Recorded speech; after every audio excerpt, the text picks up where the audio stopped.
салом бар шумо тамошобинони хурдсол ва наврас. маҳз мо ба шумо муроҷиат мекунем ки ба назар гирифтем он дархости шуморо ки машқи равонӣ бишавад барои аз худкунии хуби дарсҳо, хотираи нағз, умуман соҳиби ақли худ шудан ва онро самт додан ва бо дониш бой гардондан. ин албатта мумкин аст, вале шумо бояд бидонед ки ба ғайр аз ин боз машқи равонӣ ҳаст амалу корҳое ки иҷро кардани онҳо барои шумо талабагон зарур аст. албатта дар дарсҳо иштирок кунед, муаллимони худро гӯш кунед. агар чизе нафаҳмидед пурсед. бидонед ки ҳар рӯзе ки шумо мактаб меравед, шумо дар ақли худ як хиште мегузоред ва баъди 10 соле ки шумо ин қадар вақт хишт мегузоред, як бинои дониши шумо, бинои информатсионии хона ё ин ки қасри иттилоотии шумо сохта мешавад. акнун тасаввур кунед ки агар дар ин қасри шумо баъзе хиштҳо нарасанд, сабаби даромадани шамол ва сардиҳо ё ки намиҳо ва ҳоказо омилҳои беруна мешавад ки нороҳатии соҳиби ҳамон биноро меоварад. пас рӯзе ки шумо дар даст иштирок намекунед, ин чунин аст ки гӯё шумо як хиште дар девори хонаи обод мекарда нагузоштед. пас биравед дар дарсҳо иштирок кунед то ин ки девори дониши шумо пурра бошад ва сурохие надошта бошад ки бо он сурохӣ метавонад нодонӣ ворид шавад. бидонед, боз меъмори ин бинои шумо муаллим аст ки албатта муаллимро эҳтиром кардан ва гӯш кардан ва аз ӯ талаб кардан дониш барои шумо шарт ва зарур аст. дигар ин он ҳамсолоне ки ҳамроҳи шумо мехонанд ва хубтар дарсҳоро аз худ мекунанд, онҳоро ба кӯмаки худ бихонед, илтимос кунед ва аз худ пастаронро, касе ки боз аз шумо пасттар, нодонтар аст ё ки фаҳми шоташ камтар сусттар аст, онҳоро албатта кӯмак кунед ва дар ин масъала на худро паст бизанед ки шумо гӯё аз касе камбудӣ доред ва на худро баланд бигиред ки гӯё шумо нисбат ба касе дар масъалаи дониш бартарӣ доред. не, бидонед дӯстони хурдсол ки ҷамъият чунин фаъолият мекунад ки ба якдигар кӯмак мерасонанд. ҳатто тасаввур кунед ки агар дар ҷамъият таъмиркунандаи пойафзол набошад ё ки тасаввур кунед ки милитсионер набошад, ин сабаби он мешавад ки кӯмаки онҳо ки ба ҷамъият мекунанд норасоӣ мешавад. масалан, одамон маҷбуранд ки аз набудани пойафзол пойлӯч гарданд ё ки аз набудани милиса ҷинояткорон зиёд шаванд. пас ҳар кас дар ҷамъият кору фаъолияте мекунад ва кори якдигарро ҷамъият буд мекунад ва шумо ҳам чун калон мешавед, дониш меомӯзед то ин ки касберо соҳиб шавед ва қонунҳои ҷамъият, қонунҳои табиат ва қонунҳои худованд ошно шавед ва рафтори дуруст карда соҳиби обрӯ ва иззату икром гардед. маҳз барои ҳамин чиз шумо дониш меомӯзед ва беҳуда дар мактаб вақти худро сарф накунед. албатта барои он ки асаби шумо ки бо воситаи майнаи чап дониш меомӯзад, ба майнаи рост дӯстӣ мекунад ва ба майнаи мобайнӣ ҳаракат мекунад, шумо ҳар замон онҳоро иваз кунед. суҳбат кунед бо шарикону ҳамсинфони худ дар бораи масъалаҳои дониш ва суҳбатҳое ки вақти шуморо хуш мекунанд. албатта фаромӯш насозед ки суҳбати ақлӣ ҳам дар бораи дарсҳо, воқеаҳо ва ҳодисаҳо шарт аст ки шумо ба якдигар суҳбат карда майнаи чапи худро инкишоф диҳед ва бозию давутоз кунед то ин ки майнаи мобайнии шумо, яъне бадани шумо инкишоф ёбад. чун ба хона меравед, боз бидонед ки дар ҳар як хона қонуну қоидаи худ аст. шояд шумо бародар, хоҳари калонӣ доред ки ба шумо میتواند کمک درس دهد، یا اینکه پدر و مادر شما، یا اینکه همسایه شما میتواند. و حالا نهایت آسان است، چیزی را که نفهمیدید میتوانید زنگ زنید و همسنفان خود پرسید و کسانی که طلبه هایی که باز در سنفهای بالایی میخوانند. شما وقتی معینی برای خواندن درس ها را از خود کردن جدا کنید. تکرار را مادر دانش گفتند و در نتیجه تکرار دانشی که روزانه شما در مکتب میگیرید مستحکم میشود و این دانش شما را در زندگی روشن کننده راه حیات شما خواهد شد. بدانید که هر کی بزرگی و قویی از حساب دانش دارد. چقدر شما دانش خوب که فایده آور است دارید، همانقدر شما در جمعیت در بین مردم آبرو و عزت و اکرام و امکانات های وسیع و زندگی خوب دارید. و فراموش نسازید که در بین وقتی که شما 40-45 دقیقه درس میخونید، 15 دقیقه با دیگر چیز مشغول شوید تا اینکه معده شما دم گیرد. و فراموش نسازید که خواب شب جابجا کننده درس های آموخته روزانه شما هست. و می توانید که شما پیش از خواب رفتن درس ها رو به خاطر بیارید تا اینکه خواب هم بینید، درس های شما در خواب شما حل شوند و در سر شما نقش بندند. کوشش کنید که فکر خود را به دست گیرید. اکنون خلاصه چنین است که شما در مکتب می روید، وقتی خود را بیهوده صرف نکنید. در آنجا دانش های گوناگونی که می آموزید شما را به طبیعت و جمعیت آشنا می سازند. شما می فهمید که در کجا هستید و چون طبیعت و جمعیت را آموختید شما خودشناس می شوید و خودشناسی خداشناسی هست. پس با معلم درست و خوب معامله کنید که اوست سازنده معماری دیواری دانش شما. و اگر شما معلم را احترام کنید، گوش کنید، در زندگی برکت میبینید و علمی که او به شما میدهد نشما نموده حاصل خوب میدهد. حاصل خوبی علمی که شما میآموزید این زندگی خوب و سلامتی است.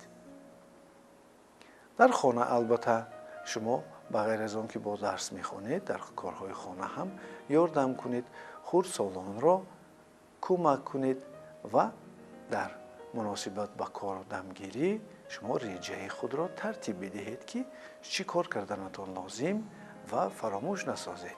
چون سحر از خواب میخیزید شستشو کرده مشق جسمی و روحی را اجرا کنید.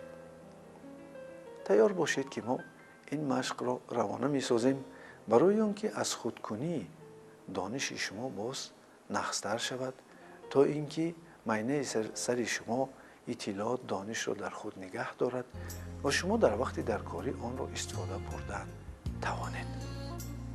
ناگفته نماند که بعضی کسانی طلبگانی هستند که با بیماری فشار درون معینه سر گرفتارند و متاسفانه این از خردی میآید که آنها به سردرد و از خود نتوانستن کردن اطلاعات یا درس یا تیز عصبی شدن و تیز گریه کردن و سست و ضعیف بودن که ظهور می شود گرفتارند. زیق نشوید. ما شما را کمک کردن می توانیم. با یک داروهای عادی می توانیم که گردش خون را در سر شما درست کنیم و شما بهترین طلبه خواننده شوید و پدر و مادر شما با شما افتخار کنند و معلمان شما چون در جمعیت صاحب آبرو شدید با شما فخر کنند. و چنین شود که جمعیت شما را دوست دارد و طبیعت به آغوش خود گرفته خداوند از ما و شما رضا باشد.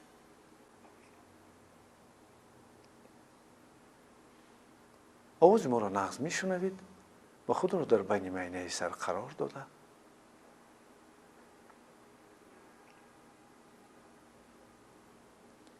بدن خود را حس کنید.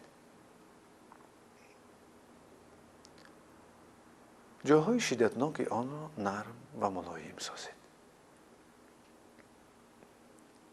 بدانید که بدن ما و شما آب دارد که آن را ما با شکل خون میبینیم. بدن ما و شما گرمی دارد، آتشی که در هر یک حجره ما و شماست. بدن ما و شما مشک و رگ و پیوند دارد. و بدن ما و شما هوا دارد. آنها را حس کنید.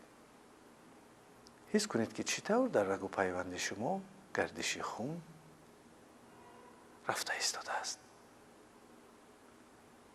حس کنید که گرمی هنگام این گردش خون پیدا می شود و بدن وزنینی فورم می شود.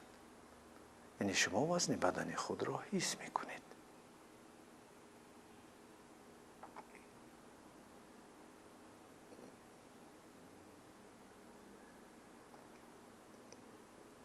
چون وزن بدن خود را حس کردید و گردش گرم خون در آن، آهسته آهسته بدن گرم می شود.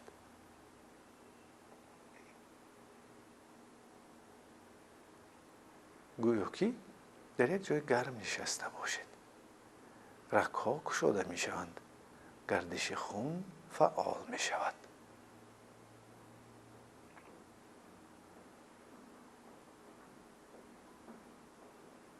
و هر باری که نفس می گیرید بدن پری هوا شده، گویا که پفکی هست که بدن شما را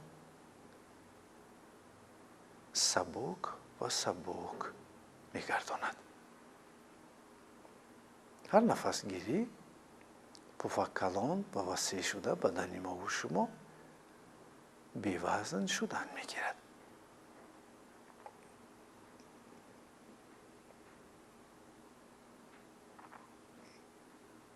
بدن آهسته آهسته فراموش شده به دنیای باطنی و آرامی درآید. بدن را به حال خود گذارید.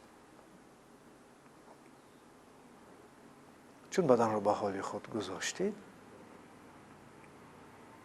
بدن می‌داند که خودش را چطور صحت و سالم گرداند و شما باشید از جمله کسانی که صحت و سالم.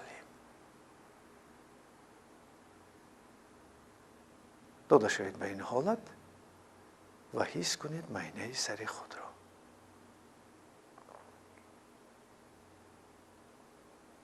معینه سر نرم و ملایم می شود. شما حس می کنید که یک حسیات فارمی در درون معینه سر هست.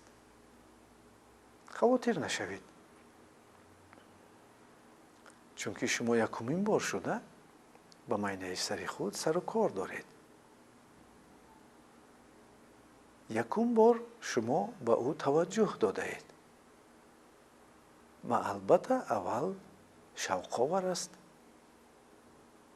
و چون چقدرتر با آن وارد می شوید می بینید که شما با خودتان امروز می خواهید که رابطه درستی عقلی و فکری داشته باشید.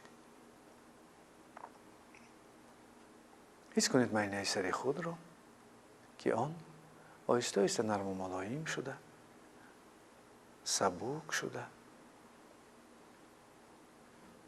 در آن گردش خون را درست می کنید. چون گردش خون درست شد، مانند باغبانی که آب می دهد باغ خود را و آن باغ سبز شده نشو و نما می کند. و از امروز سر کرده معینه سر شما نشو و نمای خوب کرده. شما معینه سر خود را بعد این مشق تماما دیگر حس می کنید که می توانستید درس بخونید، در یک جا بشینید ساعتی و خود را مجبور کرده توانید اگر چیزی را که برای شما معلم فرموده بود از خود کنید. ببینید حتی حاضر هم معینه می‌خواهد که شما او را راهبری نکنید و چیزی که می‌خواهد همان را کردنی می‌شود. ولی شما می‌توانید ایستادگری کرده آن را به سمت دلخواه روانه سازید. برای این چیزهای عادی را شما در خود تکرار میکنید. من میتوانم طلبه دانا شوم. من میتوانم درس های داده معلم را از خود کنم. من میتوانم طلبه دانا شوم و من میتوانم که درس های داده معلم را از خود کنم. این چیزا یک چند مراتبه در دل خود تکرار کنید. اراده شما قوی شده. اکنون شما امروز به یک چیزی روبرو شدید که آن اراده نام دارد. محض ان همین چیز در اکثر مردم به قوت است و در شما هم امروز به قوت گشت که شما اکنون می توانید آن چیزی که برای شما لازم است آن را اجرا کنید. یعنی این کار را اراده شما می کند. این نیرو قوی هست که می توانید شما مجبور کنید خود را به کارهای فایده آور، از آن جمله آموزش درس و از خودکنی آن موضوع هایی که به شما داده می شود. می توانید که شما معاینه چپ خود را به کار اندازید و این معاینه چپ شما امروز به کار شروع کرد. شما بهترین طلبه، دانا، با قوت، خوشبخت و خرسند، گپگیر و با آداب هستید. وطن انتظاری چنین کسانی است که صاحب عقل خود هستند و دانش لازمی برای جمعیت دارند. و با ما با تلفن ها در تماس باشید. خدا حافظ.